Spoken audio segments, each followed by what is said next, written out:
Okay, so, today we are diving into something that I think you're really going to find interesting, Sure. especially given how much you think about ethics and morality. Oh, yeah, for sure. We are talking about stem cell research, Ooh. Yeah. the ethics of it Yeah, all. the ethics, that's a big It's one. huge, right? Biology and morality just really, really clashing. Yeah, it's really like the cutting edge of where we are right now. Exactly. So, we are going to be looking specifically at human embryonic stem cell research. And we are using as our main source here the Stanford Encyclopedia of Philosophy's entry on the ethics of stem cell research. Oh, fantastic source. Very comprehensive, very thorough. It's a really good one. Yeah, really Yeah, gets yeah. into it.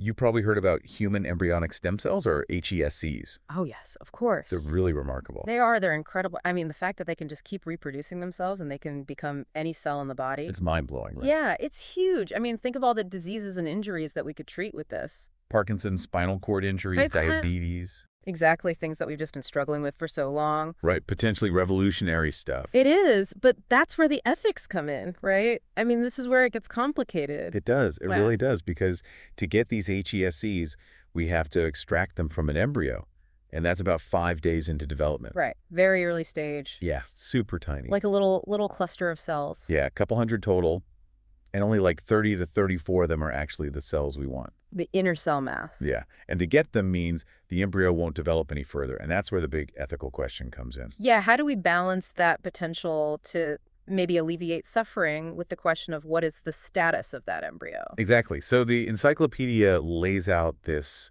central conflict, and it's something I know you've thought about a lot.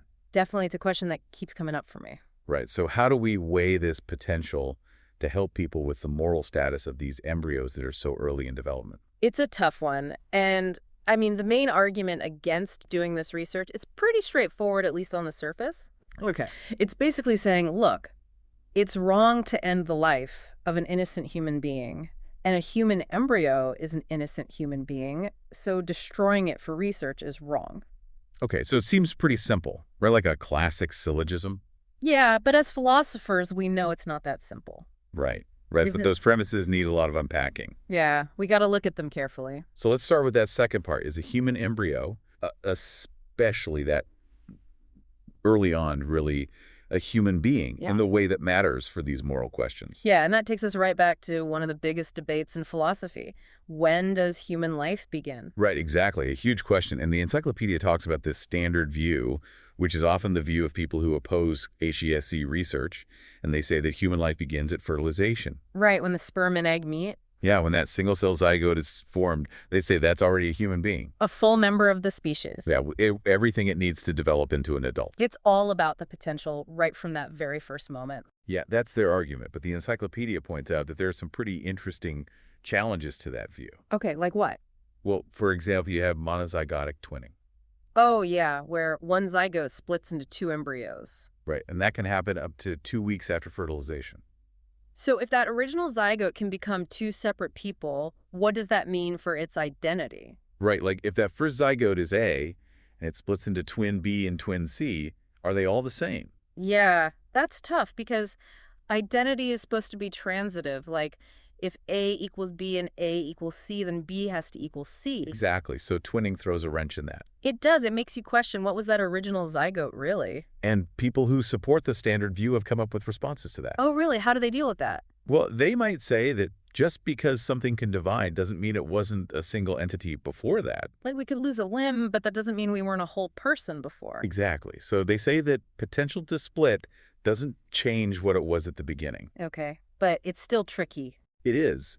And the encyclopedia also points out that this idea that the zygote is immediately a person faces challenges from another direction, too. Okay, what's that? Well, some people argue that that early embryo isn't really organized enough yet to be considered a single organism. What do they mean by organized? Well, they say that a real organism has a lot of complex, coordinated functions. Working together. Exactly. And they say the early embryo just doesn't have that yet. So they're saying it's more like a bunch of similar cells? Right. And they point to the development of the primitive streak, which happens around day 14 or 16. Okay, what happens then? That's when you start to see real cell differentiation Ah. and the body axis forming. So that's when they think it becomes a true organism. Yeah, so they would say that destroying a blastocyst at 5 days isn't the same as ending a human life because it's not a unified individual yet. It's interesting that they're using biological evidence to support their argument. Yeah, the encyclopedia mentions that there is evidence of communication between cells even at that early stage. Oh, really? Like what? Well, the cells differentiate into the trophoblast and the inner cell mass, and that takes some level of organization. So there is some coordination going on. Yeah, but the encyclopedia points out that the question of how much coordination is enough to call it an organism, that's not really a scientific question. Yeah, that gets into metaphysics. Exactly. Like, what does it really mean to be an individual? Right. That's a big one. So even if we say, okay, for the sake of argument, let's say that a 5-day-old embryo is biologically a human being. Does that automatically mean it has the same moral status as you or me? Yeah, does it have that full right to life like we usually say adult humans do? Exactly. And that's where we move from the question of what is an embryo to the question of what moral weight do we give it. Right. It's not just about what it is, but what we should do. And the encyclopedia brings up the point that just belonging to a species might not be the only thing that matters for moral status. I mean, that makes sense. Like, what if we encounter intelligent aliens or there are animals on Earth that are super intelligent? Do they deserve moral consideration even if they're not human? Right. So maybe there's something more than just species membership. Yeah, some people argue that it's really about higher order mental capacities like the ability to reason, self-awareness, agency, things like that. So those are the things that give us a right to life. That's the argument. But then what about babies? Yeah, babies don't have those capacities fully developed. Right? And some animals might even be more cognitively advanced than a newborn. So does that mean it's okay to, harm babies? That's a really tough question. And some philosophers have argued that maybe in extreme cases, infanticide could be justified. Whoa, that's a really controversial position. It is. Most people find it abhorrent, but it shows the logical conclusion of that argument. So how do we reconcile that with our sense that babies should be protected? Well, some people try to make a distinction between capacities that are fully developed and those that are just potential. Okay, so babies have the potential to develop those higher order capacities. Yeah, they say that potential exists from the embryo stage onward. So it's like a developing rational nature. But the encyclopedia points out that relying on potential is tricky too. Yeah, like just because something could become something else doesn't mean it has the same value right now. Right, like an acorn can become an oak tree, but we don't treat them the same way. Or think about skin cells or even HESCs themselves. They could potentially become a person if we cloned them. Does that mean we can't do anything with them? That seems a little extreme. It does. So some philosophers try to say that embryos have a special kind of potential. Oh, okay, like what? They call it an active disposition or an intrinsic power to develop. And that's different from skin cells, how They say that embryos can develop on their own without a lot of intervention. they have that drive already built in. But the encyclopedia pushes back on that too. In what way? Well, even an embryo needs the right environment to develop. It needs to implant in a uterus. It needs nourishment. And IVF embryos need help getting into the uterus in the first place. Right. So that line between active disposition and needing external help, it gets blurry. Yeah, it's not so clear cut. And then there's this whole other argument that says embryos have intrinsic value regardless of their potential. Just because they're human life. Yeah, the philosopher Ronald Dworkin talked about this. He said, all human life deserves respect. Okay, but even if you agree with that idea, there's still debate about what that means practically. Right, like how much respect is due and what does that mean for using embryos? Some people say any destruction is wrong no matter what. And others say we have to balance the potential benefits with the harm to the embryo. Yeah, and some people point out that we use adult stem cells, which aren't as ethically controversial. Right, so there are a lot of different views even within that idea of intrinsic value. Makes sense. And this brings up another point the encyclopedia makes, and it's something I think philosophers will find interesting. What's that? Well, it seems like a lot of people who are against HESC research aren't as concerned about the embryos that get discarded from IVF. Oh, yeah, that's a lot of embryos. Millions, right? Yeah. So if those embryos are so morally important, shouldn't we be more worried about them being thrown away? Yeah, that's a challenge to the consistency of that argument. It is. It makes you think maybe the issue isn't just the embryo itself, but the context of research. Makes you wonder what the real concern is. Okay, so let's talk about a specific situation.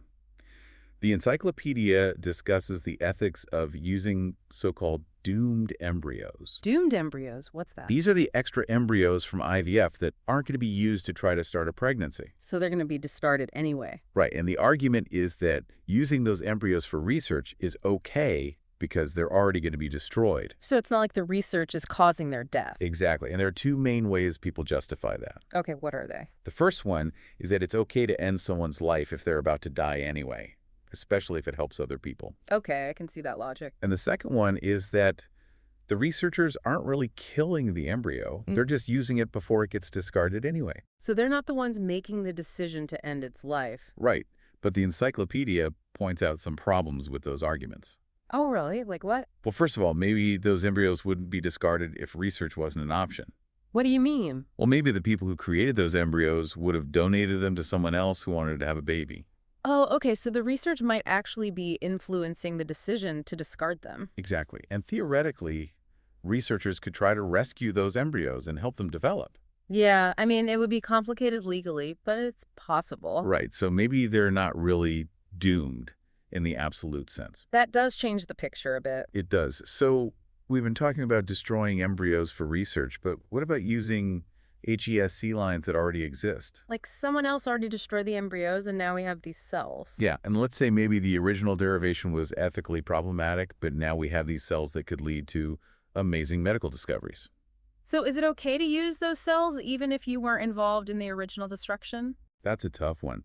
And the encyclopedia compares it to organ donation. Organ donation. Yeah, like if someone is murdered and their organs are donated to save lives, is it wrong for the recipients to benefit from that? That's a good analogy because most people would say it's okay to use those organs. Right. But the difference here is that with HESCs, the research could create a demand for more embryos to be destroyed. Oh, I see. So even if you're just using existing cells, you might be contributing to the problem in the future. Exactly. And the encyclopedia talks about this idea of metaphysical guilt. Metaphysical guilt. That's an interesting concept. Yeah, it's the idea that you can be morally tainted by something even if you didn't directly do it. Like if you benefit from a wrong, even if you weren't the one who did it. Exactly. And the encyclopedia gives this example. Imagine a society where a certain group of people is being treated really badly. Okay. And it's legal and everyone accepts it. Would it be okay for researchers to use biological materials from those people? Even if they weren't the ones who were mistreating them. Yeah, it seems like there's a moral obligation to not benefit from that system. You don't want to be complicit in it. Right. So even if a researcher didn't destroy the embryos themselves, using HESCs could still be seen as supporting that practice. Especially if it's still happening and everyone's okay with it. So it comes down to whether the potential good outweighs that moral taint. It's a tough call. Okay, so we've talked a lot about using existing embryos, but what about creating embryos specifically for research? Oh, wow. That takes us into a whole other area. It does, and the encyclopedia spends some time on that too. Okay, so why would people want to create embryos just for research? Well, there are a couple of reasons. One is to study genetic diseases. Like you could create embryos with specific mutations. Exactly, and see how those diseases develop in a lab setting. That makes sense. And the other reason is to create stem cell banks with lots of different genetic types. So you could match stem cell therapies to patients more effectively. Right, and reduce the risk of rejection. Yeah, that would be huge. But of course, creating embryos just for research raises ethical concerns. Definitely. Like what? Well, research cloning brings up worries about reproductive cloning. Like what if someone tries to make a baby that way? Yeah, and there are ethical questions about egg donation, too. Right, and creating stem cell banks raises issues of access and equity. Exactly. But there's also this more fundamental objection to creating embryos for non-reproductive purposes. Yeah, that seems different than using leftover IVF embryos. It does, and the encyclopedia outlines two main arguments against it. Okay. The first is that embryos created for reproduction are seen as potential children from the beginning. So they have a different status than embryos created just for research? Right, they're not just tools. And the second argument is that the destruction of IVF embryos is kind of an accident. Like it's foreseeable but not the goal. But with research embryos, their destruction is the whole point. Exactly, but the encyclopedia points out that those arguments aren't perfect either. Well, they use this thought experiment. Imagine there's a lottery, and some of the research embryos get a chance to be implanted. Oh, interesting. So some of them could actually become babies. Yeah, but a lot of people who oppose embryo research would still be against creating them in the first place, even with that lottery. So maybe the potential child argument isn't the only thing that matters? Right. And as for the second argument, the encyclopedia says that discarding IVF embryos isn't really an accident. How so? Which usually presented as an option to patients, and they choose it. So they're intentionally ending those embryos' lives. Exactly. So the line between intended and foreseen destruction gets blurry there, too. Yeah, it's not as clear-cut as people make it seem. Okay, this is already a lot to think about, but stem cell research keeps advancing. Oh man, it's like every day there's something new. And the encyclopedia goes into some really cutting-edge stuff that brings up even more ethical questions. Like what? Well, one thing is creating gametes from stem cells. Gametes, you mean like sperm and eggs? Yeah, making them in the lab. That's wild. What would be the point of doing that? Well, for one thing, it could help us understand infertility better. Oh, okay, so we could study how those cells develop. Exactly. And it could lead to new treatments for infertility. So people could have biological children who wouldn't be able to otherwise. Right. And it could reduce the need for egg donors, which is a whole other ethical issue. Yeah, but making sperm and eggs in a lab, that brings up some big questions. It does. For example, to prove that those lab-grown gametes work, you'd have to use them to create embryos. And then what happens to those embryos? That's the big question, at least in the early stages of the research. Those embryos would probably be destroyed. So we're back to those same ethical dilemmas about embryo destruction. Yeah, and even if they weren't destroyed right away, we're still creating life for the purpose of research. Which is a whole other ethical issue. And there's another possibility that the encyclopedia raises. Imagine we can easily make lots of human eggs in the lab. Okay. That opens the door to doing a lot more genetic testing on embryos. Like before they're implanted. Yeah, and not just for serious diseases, but for other traits too. Like what kind of traits? Well, things like intelligence, athletic ability, appearance. Oh, wow. That's getting into designer baby territory. It is, and that raises questions about whether we're devaluing people who don't have those traits. Yeah, like are we saying that some lives are better than others? And what about the idea that life is a gift and we shouldn't be designing our children? Right. And what about the potential for inequality if only wealthy people can access these technologies? So even though this technology is still being developed, it's something we need to be thinking about now. Definitely. It has huge implications. Okay, so the encyclopedia also talks about some really cutting-edge stuff. Organoids, gastroloids, and synthetic embryos. Those sound pretty sci-fi.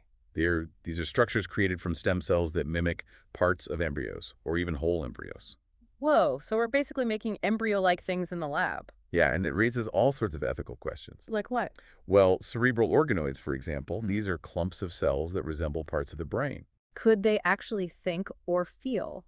That's a really big question, and it's hard to know how we would even assess that. Yeah, how can you tell if something without a body is conscious? Right, it's mind-blowing. And then there are gastroloids and synthetic embryos. How are those different from regular embryos? Well, they might not be able to develop into a fetus. But they still resemble embryos to some degree. Yeah, and the big question is how similar are they really, and does that similarity matter morally? Like, if they're not really embryos, are we as worried about using them in research? That's the debate. And some people focus on this idea of active disposition. That intrinsic drive to develop that we talked about before. Right. If these lab-created structures don't have that drive, maybe they're not as morally significant. So the ethical concerns would be less serious. Okay, we have covered a lot of ground here. We have. This is a dense topic. It is. We've gone from the beginning of human life to the moral status of embryos, to designer babies, to lab-grown brains. Yeah, we've been all over the ethical map. And the central tension keeps coming back to this question of when does a human life really begin and what makes it morally valuable? And how do we balance potential benefits with potential harms? Right. And how do we avoid being complicit in something we think is wrong? And how do we keep up with all these crazy new scientific advances? So after this deep dive, I'm curious, what are your thoughts now? What are the biggest sticking points in this debate for you? I think the biggest one is still that question of when does moral status begin and what are the criteria for it? Yeah. That seems to underlie everything else. It does, and it's not an easy question to answer. And how do we deal with all this new technology in a way that's ethical? It's a challenge, but we have to keep talking about it and thinking about it. Exactly. And if you're interested in exploring this more deeply, definitely check out that Stanford Encyclopedia of Philosophy entry. It's a great resource. It is. And thanks for joining us for this deep dive. It's been a fascinating conversation. I agree. Thanks for being here. Anytime.